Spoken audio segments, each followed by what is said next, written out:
আসসালামু আলাইকুম রহমতুল্লাহি ওয়া বারাকাতুহু। কী অবস্থা ভাই, সকলে কেমন আছেন? আশা করি ভালো আছেন। আগের ভিডিওতে আমরা দেখছিলাম যে কিভাবে ফিলিস্তিনিদের জন্য, গাজার মুসলমানদের জন্য দোয়া করতেছেন হাদী সাহেবরা। এই ভিডিওতে আমরা দেখেন কি নৃশংস হামলাগুলো তারা করতেছে গাজার উপর, ফিলিস্তিনের উপর। এগুলোই আমরা দেখানোর চেষ্টা করব। চলেন সকলে একসাথে ভিডিওটা দেখতে থাকি, উপভোগ করতে থাকি।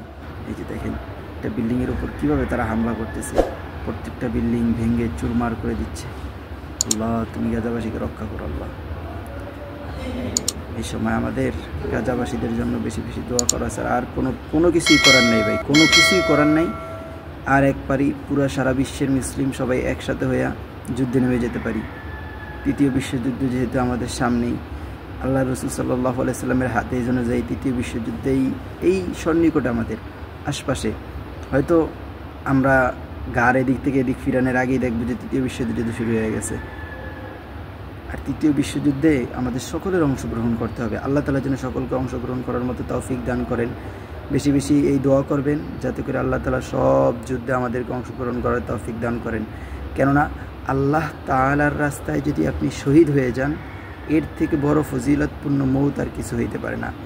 আল্লাহর রাস্তায় শহীদ হয়ে মারা গেলে নিশ্চিত জান্নাত, কোনো সন্দেহ নাই। যদি আপনার জিম্মায় কোনো দেনা পাওনা কারো না থাকে, সেক্ষেত্রে আপনার জন্য জান্নাতে যাওয়ার রাস্তা একদমই ক্লিয়ার, কোনো সমস্যা হবে না।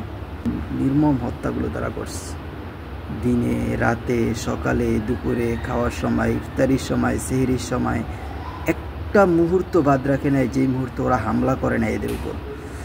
আল্লাহ তাআলা এই জালেমদেরকে হেদায়েত দান করুক, বলেন আমিন। আল্লাহ তাআলা আমাদেরকে দিনের পথে রাখার তৌফিক দান করুক, বলেন আমিন। গাজার ফিলিস্তিনিদেরকে হেফাজত করুক, আমিন। আল্লাহ আল্লাহ আল্লাহ, তুমি মাফ করো, মাফ করো। কি নির্মম হত্যারা চালাইছে ওরা। এই নরপশুগুলোকে আল্লাহ তাআলা জাহান্নাম তো দিবেই দিবে, তার আগে আমি আল্লাহর কাছে দোয়া করি যেন দুনিয়াতে ওদেরকে বড় কোনো জাহান্নাম আল্লাহ তাআলা দেখায় দেয়, যে জাহান্নামের কষ্ট ওরা কখনো সহ্য করতে পারবে না, এমন জাহান্নাম আল্লাহ তাআলা ওদেরকে দেখায় দেয়। এটা আল্লাহর কাছে আমার দোয়া। আমি না, সারা বিশ্বের মুসলিমরাই তাদের জন্য দোয়া করতেছে, ফিলিস্তিনিদের জন্য, তারপরে গাজার মুসলমানদের জন্য।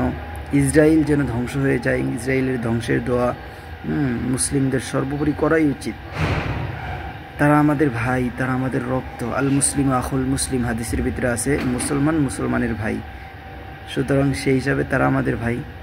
তা আমাদের ভাইদের সাহায্য সহযোগিতা অবশ্যই আমাদের পাশে থাকতে হবে। তাদের কাছে আজকে সরাসরি গিয়ে সাহায্য না করতে পারলে তাদের জন্য দোয়া করতে হবে, বেশি বেশি তাদের জন্য দোয়া করতে হবে আল্লাহ তাআলার কাছে, যাতে করে আল্লাহ তাআলা তাদেরকে সমস্ত বিপদ আপদ থেকে রক্ষা করেন, এই সমস্ত জায় ঝামেলা থেকে তাদেরকে রক্ষা করেন। এই জন্য আল্লাহ তাআলার কাছে বেশি বেশি করে দোয়া করতে হবে। দোয়া ছাড়া অন্য কোনো ইবাদত নাই, দোয়াই একমাত্র এখন মাধ্যম।